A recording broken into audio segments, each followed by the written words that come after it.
Karena self journal itu sebenarnya lebih bagus juga untuk kesehatan mental kita kan. Karena ini satu hal fundamental yang perlu kita sama-sama pastikan ya. Benar. Bahwa sebelum kita banyak sekali menuntaskan apa yang menjadi tanggung jawab, hal yang pertama perlu dipastikan adalah kesehatan mental kita sendiri. Real Talk No Cap. Halo, aku Sabella. Aku Kenan.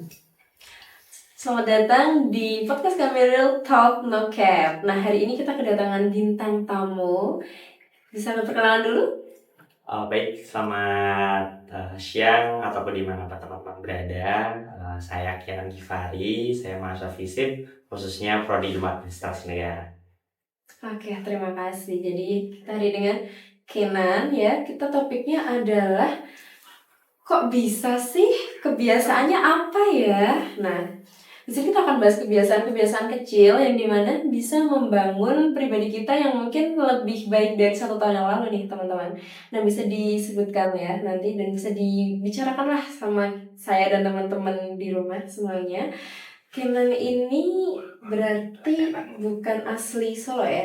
Betul sekali, Iya. Sabila ya. Iya. Saya asli Wonosobo, jadi di Solo ini merantau. Iya, anak rantau. Anak rantau, seperti itu. Iya.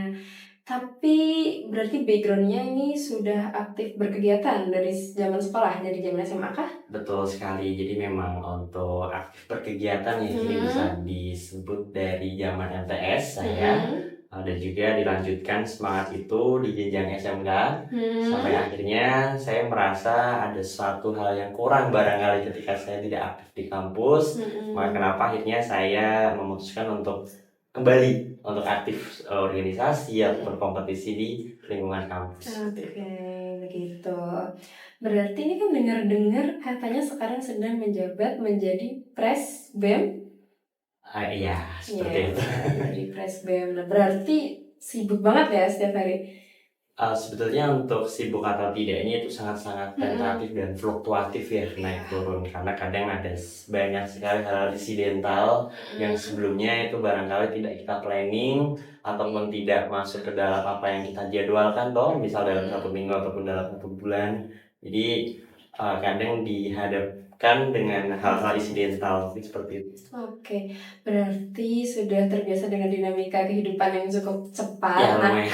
ada nggak kebiasaan-kebiasaan kecil apa yang biasanya dilakukan Kinan untuk mengisi waktu luang tapi tetap memberikan dampak positif bagi diri sendiri? Bagi diri sendiri ya. Baik teman-teman, mungkin ini juga sharing ya, dan barangkali apa yang saya sampaikan juga itu belum sepenuhnya benar. Benar. Ini nanti mungkin akan menjadi tambahan perspektif ya bagi teman-teman. Nah, jadi banyaknya apa yang saya emban ya mungkin sekarang itu saya selalu menggunakan metode pencatatan dengan baik. Jadi journaling. journaling. Jadi ini bukan hanya kita mencatat kalender, ya kan, misalnya untuk hari ini, besok, ataupun dalam 1 minggu kita akan ada kegiatan apa saja, tapi tentang apa yang kita rasakan. Nah, ini juga perlu dan penting untuk akhirnya kita menulis ya, karena kadang hal tersebut, misal kita belum berani untuk cerita ke seseorang. Jadi langkah pertama, kalau aku juga kadang untuk journaling, menuliskan apa yang dirasa, dan itu kadang aku spesifikasi kapan aku merasakan itu, dan nanti bisa dicek apakah setelah 1-2 hari ada perubahan atau enggak, seperti itu. Nah, berarti suka juga ya journaling ya. Kebetulan aku juga menetapkan hal itu juga di diri sendiri. Karena self journal itu sebenarnya lebih bagus juga untuk kesehatan mental kita kan. Dia tuh punya dampak yang baik gitu. Jadi kayak kalau kita keberatan nih mau ngomong sama seseorang, pasti kalian bisa nulis, iya gitu kan. Karena kan banyak sekali ragam atau jenis manusia ya, dan bahkan kadang kita tuh belum sepenuhnya bisa percaya, kan ada orang-orang yang tidak mudah percaya dengan orang lain. Benar, seperti itu, mungkin berangkat dari trust issue. Jadi kadang metode yang mungkin cocok adalah dengan journaling. Benar, journaling. Jadi walaupun ya kita kesusahan untuk berbicara, tapi bisa kita menggunakan alternatif untuk tetap menggunakan journaling itu tadi. Karena sama saja ya, journaling pasti punya dampak yang baik buat kehidupan kita juga. Oke. Dan berarti ketika journaling itu kebiasaan itu dibangun ketika kamu lagi burnout atau sedih atau apa nih biasanya nih? Itu ketika aku lebih suka untuk mengantisipasi ya kadang ya. Jadi memang meskipun belum sampai ke burnout dan belum sampai yang betul-betul chaos, jadi meskipun masih stabil aku rasa, tapi bagaimana akhirnya aku memastikan bahwa kesehatan mentalku itu aman. Benar. Karena ini satu hal fundamental yang perlu kita sama-sama pastikan ya, Benar. bahwa sebelum kita banyak sekali menuntaskan apa yang menjadi tanggung jawab, hal yang pertama perlu dipastikan adalah kesehatan mental kita sendiri. Diri sendiri. Iya, karena tanpa itu, tanpa kita nanti menghadapi dengan tenang, nanti ke belakang juga ini akan kita kesulitan ya. Benar. Iya. Sepakat. Sepakat sependapat.